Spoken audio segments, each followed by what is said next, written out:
before they picked, and I was like, are they really going to use Stu here? I don't really see it, honestly. I don't know what they're thinking. Maybe he has something specific planned for Protoss. Maybe they wanted to save him because I don't know. I'm not sure.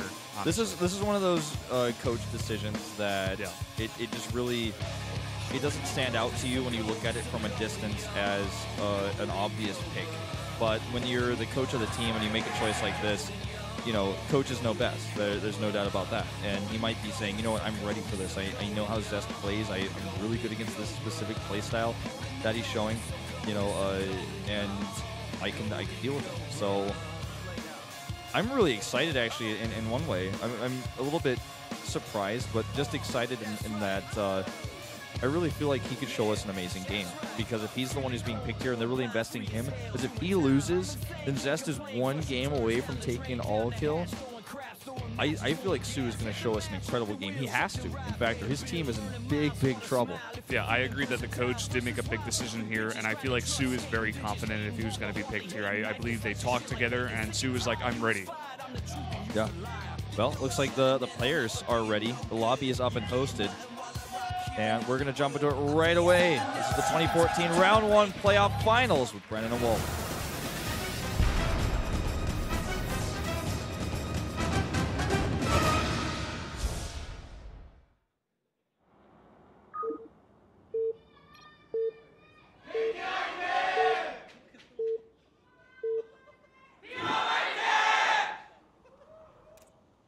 LTA는 SK텔레콤.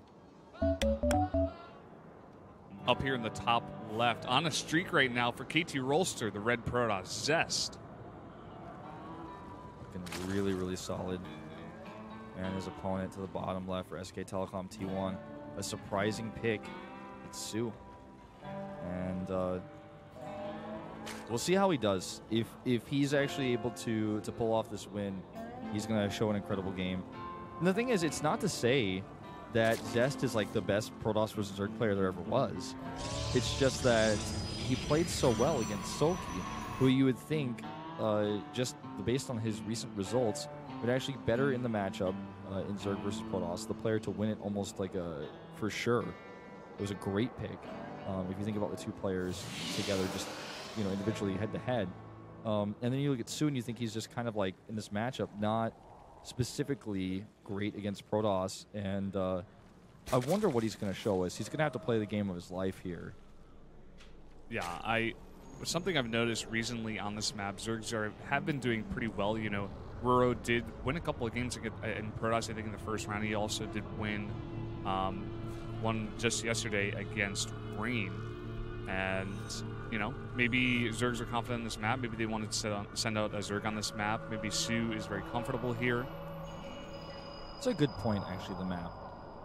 Is he going to take... Okay, so he's going to take his third base first, and then his natural, so most likely it will be a double hatchery before pool. This is a good choice. This is something that will maybe throw off...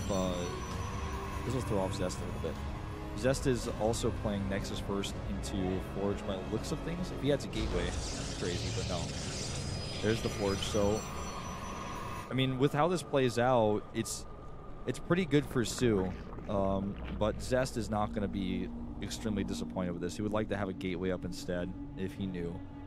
But the Forge is not going to be bad for him, and he can eventually tech up as well.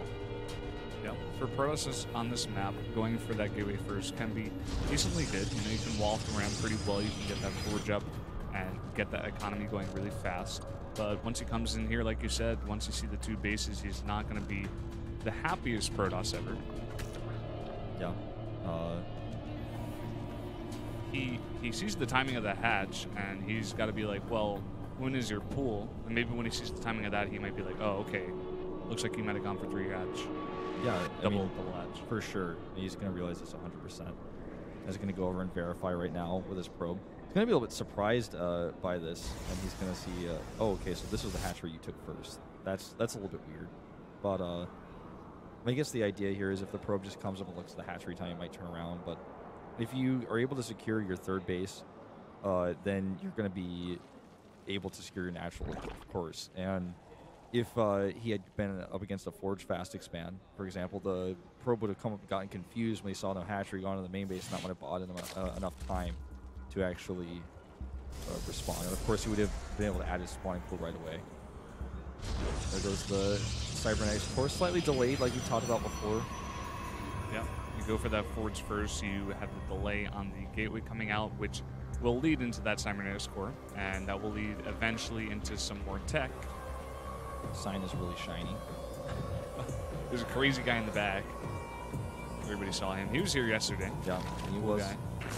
He actually did an AMA on Reddit about being the guy who told him to A-move his strongholds. So, well, there's a lot of. I mean, there's a lot of builds that SoO could do. This is a really cool one. This is already like what I like to see when you have a pick like this, because it's really him just playing the map and playing to perhaps his opponent's weaknesses a little bit, faking him out, getting him into his head a little bit. And the mid game is the question. What are we going to see from Zest? He hasn't added just yet any sort of tech. He's already started the +1 on the other hand. He's getting that warp gate research. No Stargate whatsoever. Doesn't have enough gas for it just yet, but I think we will see it in just a moment, as is a normal way of things. Yeah, as is the way of our people. Yes. Our people being the Protoss. But no Stargate just yet. Looks like he's saving minerals and gas for something. He could actually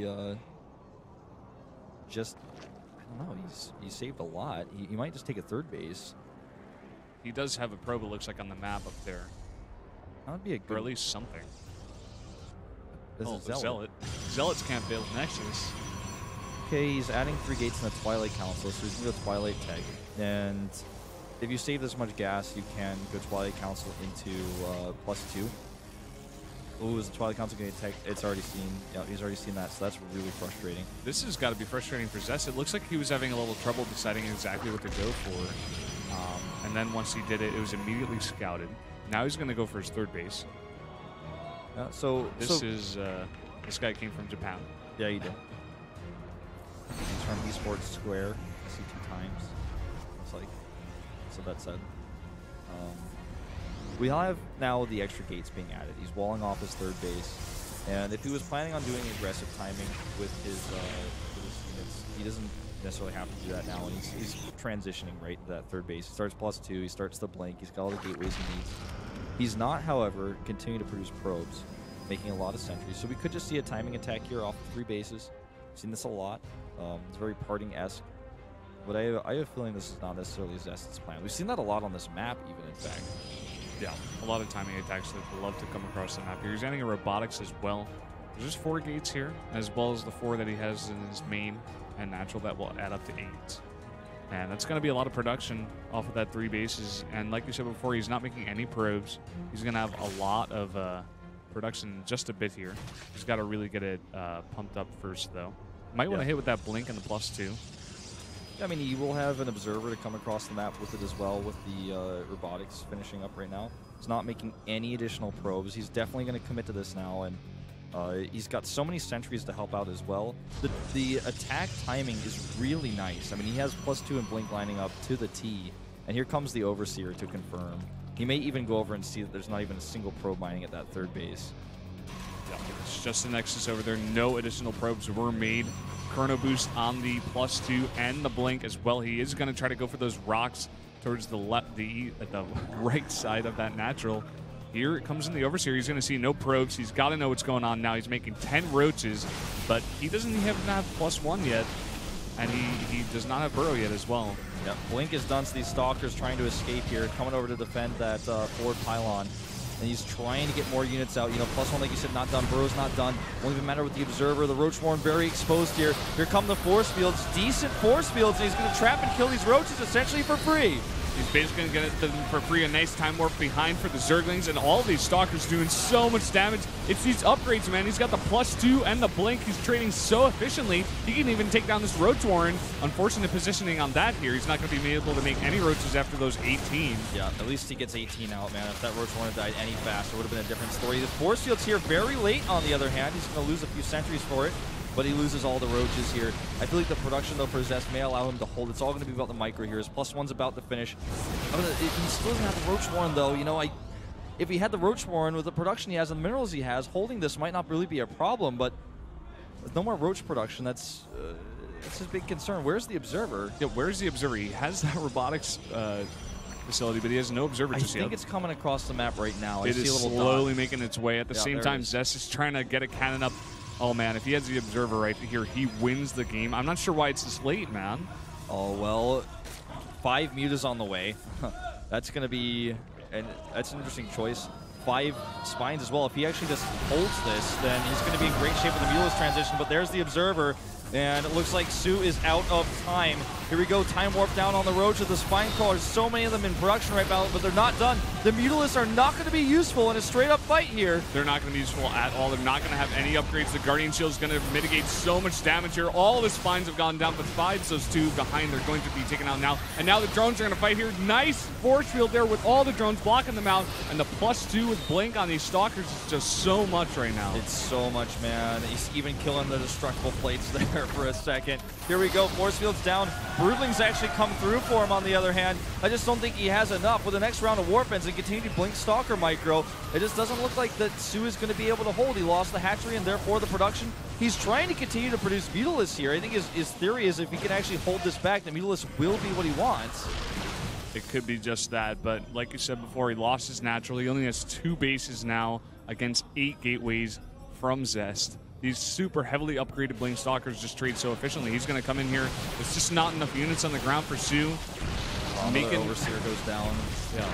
I mean, he's got a decent amount of resilience to buffer this time. Here come those Mutalists. Can he blink away? It looks like he's doing a great job of it. Zealots at the front to buffer as well, and it looks like SoO just does not have enough. He's fighting a 27 Blink Stalker army with 7 Mutalists. Not going to happen.